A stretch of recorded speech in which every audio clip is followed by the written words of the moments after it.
በስመ አብ ወወልድ ወመንፈስ ቅዱስ አሐዱ አምላክ አሜን። የሊቀ ሐዋርያት የቅዱስ ጴጥሮስ ገድል ክፍል 3። በአንጾኪያ ሀገር የቅዱስ ጴጥሮስና የቅዱስ ዮሐንስ ትምህርት ሰውን ጌታችን ኢየሱስ ክርስቶስን ወደ ማመን ስለ መጥራታቸው፣ ታምራትን መንክራትን ስለማድረጋቸው፣ ቅዱስ ጳውሎስም ወደ እነርሱ ስለመምጣቱ፣ ዳግመኛም ይህን ስለመሳሰለው የሚናገር ክፍል ይህ ነው። ቀለሚንጦስም እንደተከበረው መምህር የጴጥሮስ ነበረ። ከሎዶቅያ በተመለስኩ ጊዜ በጽርሐ ጽዮን ተኝቼ እያለሁ ብዙ ጊዜ የተገለጠልኝ መልአክ ተገለጠልኝ። ተነስና ወደ አንጾኪያ ሂድም አለኝ። በውስጧ ወንጌልን ታስተምር ዘንድ ከአንተ ጋር ወንድሜና ወዳጄ ዮሐንስን ውሰደው፣ ሰውንም ወደ ሃይማኖት ጥራ አለኝ። ይህን መልአክም እኔ ደካማ ሽማግሌ ነኝ፣ የአንጾኪያ መንገድም ፈጽማ ሩቅ ናት። ለምን በሎዶቅያ ሳለሁ አላዘዝኸኝም? በዚያ መንገድ የቅርብ በሆነችልኝ ነበርና አልሁት። መልአኩም ከኔ ተሰወረ። በዮሐንስ ላይም እንቅልፍ ጸናበት። በነቃን ጊዜም ሰውነታችንን ከሰማይ በታች አገኘ ነው። ወዳጄ ዮሐንስም በጽርሐ ጽዮን ተኝተን አልነበርንምን? በዚያስ አላደርንምን? አልሁት። አዎን አለ። አሁን ያለነው የት ነው? አልሁት። እኛ ከአዳራሹ ውጭ ሆነናል። ከዚህ ደረስን ወይስ በእኛ ላይ የገባለ? ይህች የሰይጣን ምክንያት ምንድናት? ምክንያቱ ብዙ ነው። ዛሬ የምነጋገርህ ሕልም ነውን? አለ። ከቅዱስ ዮሐንስ ጋር ይህን ስነጋገርም እነሆ ሁለት እንጨት ለቃሚዎች እርስ በርሳቸው በጽር ቋንቋ እየተነጋገሩ መጡ። ወንድሜ ዮሐንስንም በመንፈስ ቅዱስ በተሰጠ ጸጋ የእነዚህን ሰዎች ቋንቋ አንተ ታውቃለህ፣ እስኪ ሂድና እነዚህን እንጨት ለቃሚዎች ስለዚህች ሀገር ጠይቃቸው አልሁት።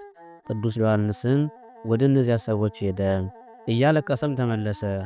ተቆጣ፣ እንዲህም አለ፣ ወዳጄ ሆይ የመጣኸው ለምንድን ነው? ምንስ ያስለቅስሃል?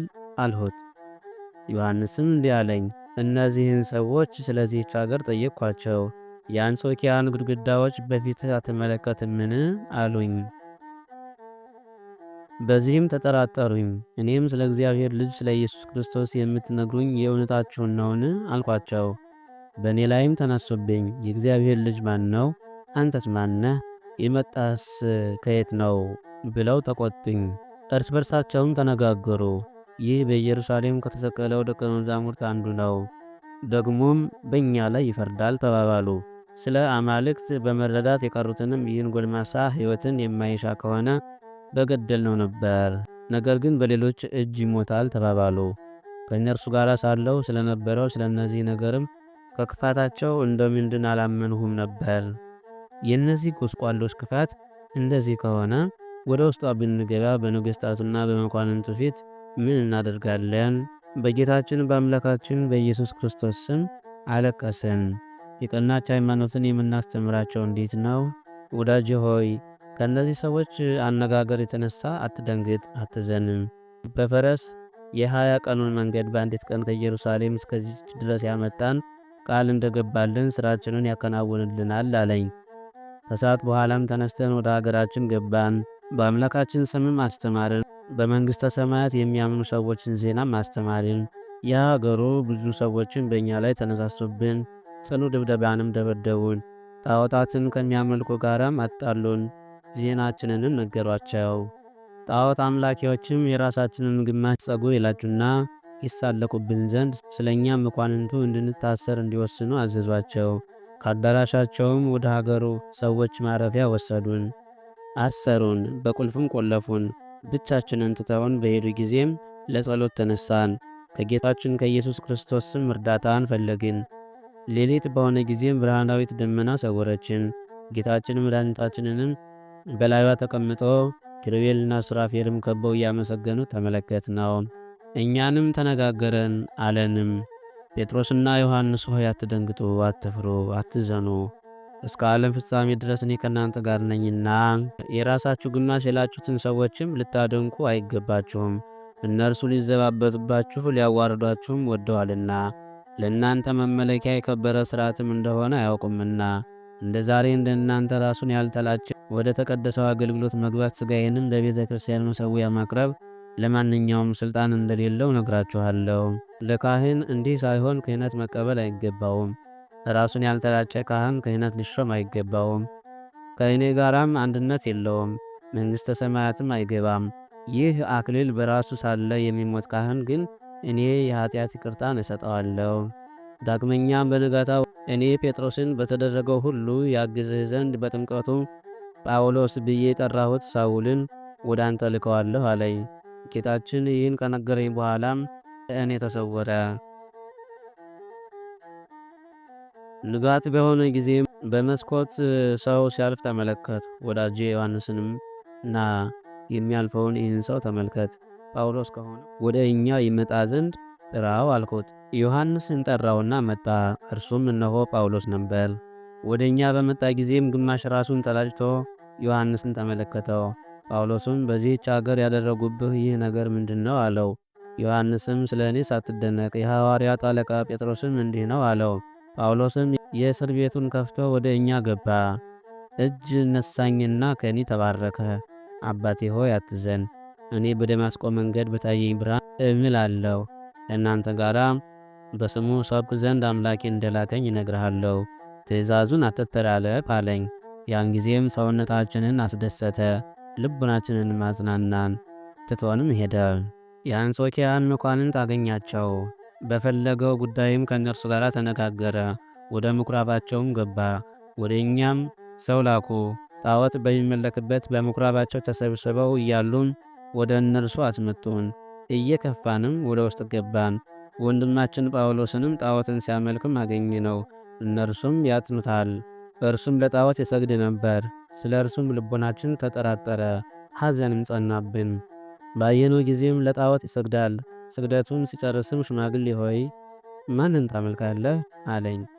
እኔም የማመልከው ታምራትን የሚያደርግ ሙታንን የሚያስነሳ የሕያው እግዚአብሔር ልጅ ነው አልሁት። የሃይማኖትህን ኃይል እንረዳ ዘንድ ምን ታምራት ማድረግ ትችላለህ አለኝ። እኔም በጌታው በኢየሱስ ክርስቶስ ስም እርሱ ያደርግ የነበረውን ሁሉ ማድረግ እችላለሁ አልሁት። ጳውሎስም በጣዖት ቤት ለተሰበሰቡት መኳንንት ሆይ የሚናገሩትን ትሰማላችሁን? እነሆ እርሱን ወደ ማመን በሚጠሩን በዚህ በአምላካቸው ስም እነዚህን ሰዎች የሚያደርጉትንስ ታያላችሁን? ከተአምራት ሊደረግ የሚገባውን ልታዳምጡት ትችላላችሁን? አላቸው። በውኑ ከእናታቸው ማኅፀን እውር ሆነው የተወለዱ የእውራንን ዓይኖች ማብራት ይችላሉን? አሉት። ጴጥሮስና ዮሐንስም አዎ እናደርጋለን አሉት። ጳውሎስም ለተሰበሰቡት እነዚህ ሰዎች ይህን ተአምራት ካደረጉ በፊታችንም ከተፈጸመ እኔም በአማልክት ኃይል እንደ እነርሱ ባደርግ እችላለሁ አላቸው። ያን ጊዜም 2 ዓይነ ስውራንን አመጡ። ያን ጊዜም የሀገሩ ሰዎች ተአምራቱን ያዩ ዘንድ በየማዕረጋቸው ተሰበሰቡ። ጴጥሮስም ዮሐንስን ወዳጄ ሆይ አንተ አስቀድመህ ጸልይ፣ የዚህን ዕውር ዓይኖች ያበራልህ ዘንድም ወደ ጌታችን ወደ አምላካችን ተማጸን አለው። ዮሐንስም መጀመሪያ ሥልጣን የተሰጠው ላንተ ነው፣ አንተ አለቃችን ሹማችን፣ በዚህ ጊዜ የሚገባ ላንተ ነው። ይህንን ፈጥነህ አድርግ አለኝ። እኔ ጴጥሮስም ወደ ምስራቅ ተመለሱ። ከጳውሎስ ተግባራዊ መጠራጠር የተነሳም ልቡናዬ ደነገጠ። በጣዖቱ ቤት ውስጥ በመማጸኔም ደነገጡ። ዳግመኛም ወደ ጌታ ወደ አምላኬ ጸለይሁ፣ ተማጸንሁ፣ እርሱም ረዳኝ። ወደ ዕውሩ ቀረብሁ። ከድንግል ማርያም ሰው በሆነውና አይሁድ በሰቀሉት በእግዚአብሔር ልጅ ስም የዚህ ዕውር ዓይኖች ይገለጡ፣ ዓለምንም ፈጽሞ ይመልከቱ አልሁ። ያን ጊዜም ይህ ሰው አየ፣ እግዚአብሔርንም አመሰገነ። ሕዝቡም ስላዩት ነገር አደነቁ።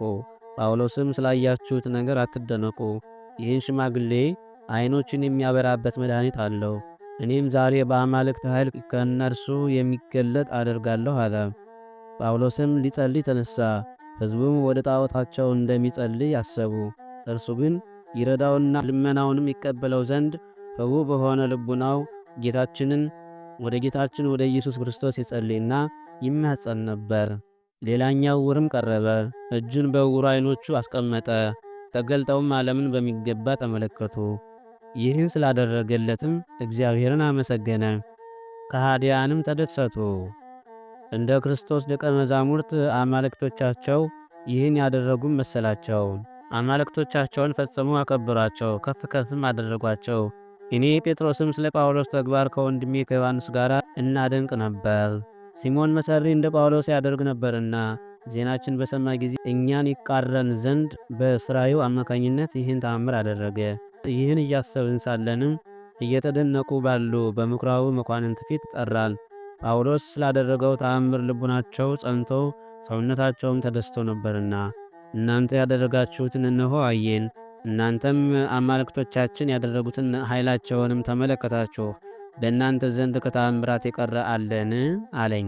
ከተአምራቱ ከእኛ የምትሹት ድውያኑን ሕሙማኑን መፈወስ፣ የዲዳዎችን አንደበት ማርታት፣ ሙታንን ማስነሳት ከሆነ ሕያው በሆነ በእግዚአብሔር ልጅ በአምላካችን በኢየሱስ ክርስቶስ ኃይል ሁሉንም እናደርጋለን አልነው። ጳውሎስም ይህ ነገር ይሁን አለ። ወደ እስር ቤትም መለሱን። ዜናችንን በእኛና በጳውሎስ የተደረገውንም ለንጉሡ ነገሩት። ጳውሎስም ንጉሡም መልእክተኞችን ወደ ቄውሎስ ላከ። ጣዖታትን ወደሚያገለግሉበትም ላከ። ከእርሱ ዘንድም አደረሷቸው። የሆነውንም ጠየቃቸው። እኛ ያደረግነውን ጳውሎስም ያደረገውን አስረዱት። ንጉሡም ጳውሎስን ለብቻው ጠየቀው። የት እንደሆነ ማን እንደሆነ ሀገሩም ከየት ሀገር እንደሆነ ጠየቀው። እኔ የጠርሴስ ተወላጅ የምሆን ሳውል ነኝ። ሥራዬም የታወቀና የተገለጠ ነው። ትንሽ እያለሁ እስካሁን ድረስ እነዚህን ሰዎች የጠላቸው ነበር። አሁን ግን እነርሱ ሙት ማንሳት እንደሚችሉ ይናገራሉ። ንጉሥ ሆይ ሙታንን ከፈጣሪ በቀር የሚያስነሳቸው የለም፣ እኔም ችሎታ የለኝም። ከጠቢባን ከባለ መድኃኒተኞች አንዱስ እንኳን ሙታንን ማስነሳት አይቻለውም። ንጉሥ ሆይ ይህንን ተረዳ። የዕውሩን ዓይን ባበራሁ ጊዜ እኔ ያደረግኩትን እወቅ፣ በኋላም በምስጢር አስረዳሃለሁ አለው። ንጉሥም ከሞተ 3 ወር የሆነው ልጅ አለኝ፣ ቆይቷል፣ ሥጋውም ጠፍቷል። እነዚህ ሰዎች ልጄን ማስነሳት ይቻላቸዋልን? አለው። ጳውሎስም ንጉሡን ፈጥነህ አትመጣቸው፣ የሚሉትን ትረዳ ዘንድም ጠይቃቸው አለው። ንጉሡም መልእክተኞችን ወደ እነርሱ ላከ። ያስነሱት ዘንድም ስለ ሞተው ልጅ ጠየቃቸው። እነርሱም ከተቀበረ ዓመት ቢሆነውም የሞተ ልጅን እናስነሳዋለን አሉት። የንጉሡ ሚስትም በመጋረጃው ሆና ይህን ነገር ትሰማ ነበር። ያን ጊዜም አሰምታ ተናገረች። ልጄ ፍስታኖስ ከተነሳ በሕይወትም ካየሁት በእነዚህ ሰዎች አምላክ አምናለሁ። በቤተ መንግሥት ከእኔ ጋር ያሉት ሁሉ ያምናሉ። ንጉሥ ሆይ አንተም ይህንን ነገር አትስማ፣ ይህ ተግባር አይፈጸምምና ሰማይና ምድርን ከፈጠረው በስተቀር ይህንን የሚያደርግ አልሰማንም። እነዚህ ሰዎች በእውነት ደቀ መዛሙርቱ ናቸው። ከ3 ወር በፊት የሞተ ሥጋውም የጠፋ ልጅህን ማዳን ከቻሉ ጥርጣሬን ከልቡናችን እናስወግዳለን፣ ከንቱ ነገርንም አንሰማም አለች። ከዚህ በኋላ ጳውሎስ ይህን ተአምራትና መንክራት ካደረጉ እኔም አምናለሁ አለ። ሰዎች ሁሉ ተስማሙ። በዚህ ምክር አንድ ከሆኑ በኋላም ወደ አስከሬኑ ሄዱ። በነጋታውም ወደ ዙፋኑ ሄደ። የፍርድ አደባባይ በሮችንም ከፈተ። ሰዎች ሁሉ በየሥርዓታቸው ወደ እርሱ ገቡ። እኛንም አመጦን፣ ገባንም፣ ታላቅ ጉባኤንም ተመለከትን። ንጉሡም የምትሉትን ነገር ልታደርጉ ትችላላችሁን? ልጄ ከሞተ ከበሰበሰም 3 ወር ሆኖታል አለን። አዎን እንችላለን፣ በጌታችን በአምላካችን ካመንህ ከዚህ የበለጠ ችሎታውን ታያለህ አልነው። ጎልማሳው የተቀበረበትን መቃብር ቆፍሩ ዘንድም አዘዘ። ንግሥቲቱን ያመጧት ዘንድም የሞተውንም ከእርሷ ጋር ለንግሥት እንደሚገባ መብራት፣ ሽቱና ዕጣን ያመጡ ዘንድ አዘዘ። የእርሷ አገልጋዮችና ዘመዶቿ ሁሉ ግን ያዝኑ ነበር። እግዚአብሔር በእጃችን የሚያደርገውንም ይጠባበቁ ነበር። እኛም ፊታችንን ወደ ምስራቅ መልሰን ቆምን፣ ወደ ጌታችን ወደ አምላካችን ጸለይን፣ ማለድንም። አቤቱ ብርቱ የሆነች እጅህን ከእኛ አታርቅ፣ አትተወንም። በእውነት የገባህልንን ቃል ኪዳንም አስብ። ሰዎች አንተ ሙታንን የምታስነሳ ፈጣሪ አምላክ እንደሆንክ ያውቁ ዘንድ ይህን ሙት አስነሳው እያልን ከስግደታችን ከወደቅንበት ተነሳን። እኔ ጴጥሮስም ወደ ሞተው ሄድኩ፣ በትዕምርተ መስቀልም ባረኩት። ከእኛ ጋር ተሰብስበው በሚሰሙት ቋንቋም አሰምቼ ተናገርሁ። የሞትሁ ሆይ አይሁድ በኢየሩሳሌም በሰቀሉት በኢየሱስ ክርስቶስ ስም ተነስ አልሁት። ያን ጊዜም ይህ ጎልማሳ እየተንቀጠቀጠ ፊቱን እያሻሸ ከሞት ማሰሪያ ተፈቶ ከሳጥኑ ተነሳ። በመጋረጃው የተሰወረችው እናቱን ፈጽማ እየጮኸች ወጣች። ጴጥሮስ ሆይ በጌታ በአምላክህ አመንሁ አለች። ተወርውራ ሄዳም ልጇን አቀፈችው። ዳግመኛም ንጉሡ መጥቶ ልጁን አቀፈውና ሳመው። ሰዎቹ ሁሉ ድምፃቸውን ከፍ አደረጉ፣ በክርስቶስም አመኑ። ንጉሡም በአዳራሹ እንድንኖር አዘዘ። ጳውሎስም ከንጉሡ ጋር ነበር። በቤተ መንግሥቱ አዳራሽም በሀገሩ ፍጹም ደስታ ሆነ። የአንጾኪያ ሰዎችም ተደሰቱ። ንጉሡም ስላየው ነገር ፈራ። ወደ እኛም መጣ፣ ለእኛም ሰገደልን፣ ከእኛም ተባረከ።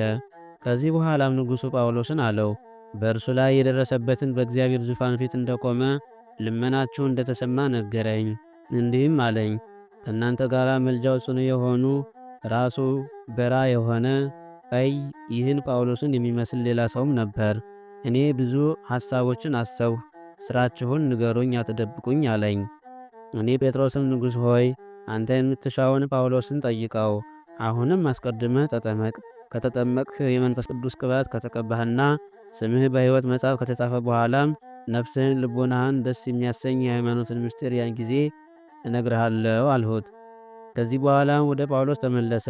ከሥራህ ከእኔ የሰወርኸውን ነገር አስረዳኝ አለው። ጳውሎስም ከተጠመቅ ሃይማኖትህ ከቀና ልቡናህን ያስደስታል አለው።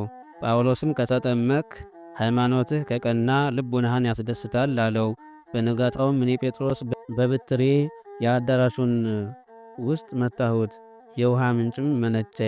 ይህችም ውሃ በአንጾኪያ ቤተ ክርስቲያን ውስጥ ባለች ቤተ መቅደስ በስተኋላ እስከ ዛሬ ድረስ ትፈሳለች።